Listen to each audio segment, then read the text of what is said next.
না আসলে খুবই কষ্টদায়ক, আসলে এটা খুবই হতাশ এবং দেখেন আসলে অনেক বড় প্লেয়ার আমাদের। আর বিকেএসপির মাঠে খেলা, সাভারে খেলা, অনেক দূর কষ্ট করে আসতে হয়, আবার যেতে হয়। এটা মানুষের একটা রোজার মধ্যে খেলা চলছে, একটা ফিজিক্যালি একটা কন্ডিশন থাকে। তো এটা আসলে অপ্রত্যাশিত ছিল যে তামিম ভাই এত ফিট একজন মানুষ অসুস্থ হয়ে গেছে।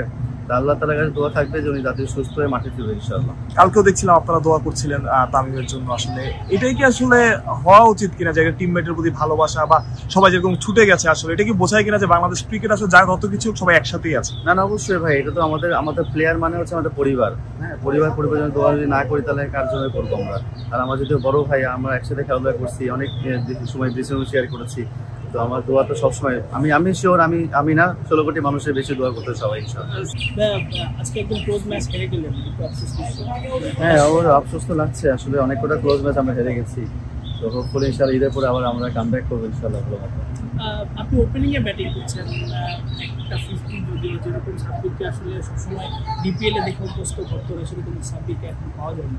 আসলে মেলে ধরতে পারছি নিজেকে, আসলে নতুন টিম তো একটু বেশি ক্যাপ্টেন ছিল আমি, একটু প্রেশার পড়ে গেছে। প্লেয়ারগুলোও একটু মোটামুটি ম্যানেজ করতে পারছে না সব কিছু মিলে। তো আসলে ওইভাবে করতে পারছি না। হোপফুলি ইনশাআল্লাহ ঈদের পর আবার কামব্যাক করার চেষ্টা করবো।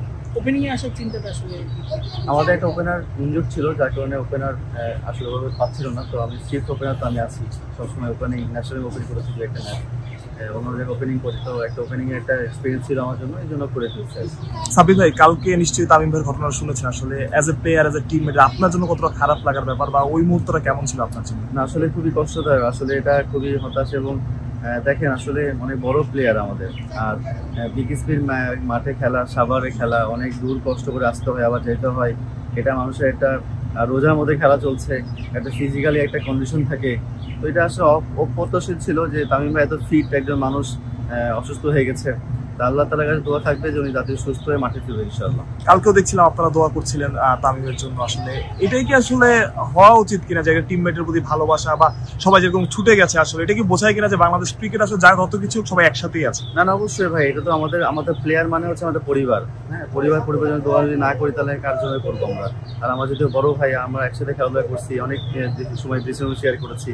তো আমার দোয়া তো সবসময় আমি শিওর আমি না 16 কোটি মানুষের বেশি দোয়া করতে সবাই ইনশাআল্লাহ। তামিম ভাই আজকে হয়তো ঢাকায় ফিরে যাচ্ছেন, এবার হয়তো ভর্তি হবেন, তাকে দেখতে যাবেন কিনা? হ্যাঁ, অবশ্যই যাবো। আসলে সাভারে তো আসার ম্যাচ ছিল, প্র্যাকটিসের আসা হয় নাই। 13 তারিখের আমার কাজ থাকবে ইনশাআল্লাহ, আমি অবশ্যই দেখতে যাবো ইনশাআল্লাহ। সাকিব আল হাসান ফেসবুকে পোস্ট করেছেন আজকে বাবা মাকে পাঠিয়েছেন তাদেরকে দেখার জন্য। মানে এটা নিশ্চয়ই ক্রিকেটার যারা সাকিবের মানে সাকিবের সাথে যাদের ভালো সম্পর্ক তাদের জন্য এটা আসলে খুশি। হ্যাঁ দেখেন, খুশির বিষয়টা হচ্ছে উনি পোস্ট করছে, অবশ্যই খুশির বিষয়। বাট এজ এ তারা একটা ছোটোবেলার ফ্রেন্ড, ওদের বন্ডিং আমাদের থেকে অনেক ভালো বন্ডিং। তো ওরা যে উনি পোস্ট করবে এটা স্বাভাবিক করবে। তো আশা করি সবকিছু ঠিক হয়ে যাবে এবং সবকিছু আবার মাঠে খেলা সবাই ঠিক করে ফেলবে ইনশাআল্লাহ। Thank you so much.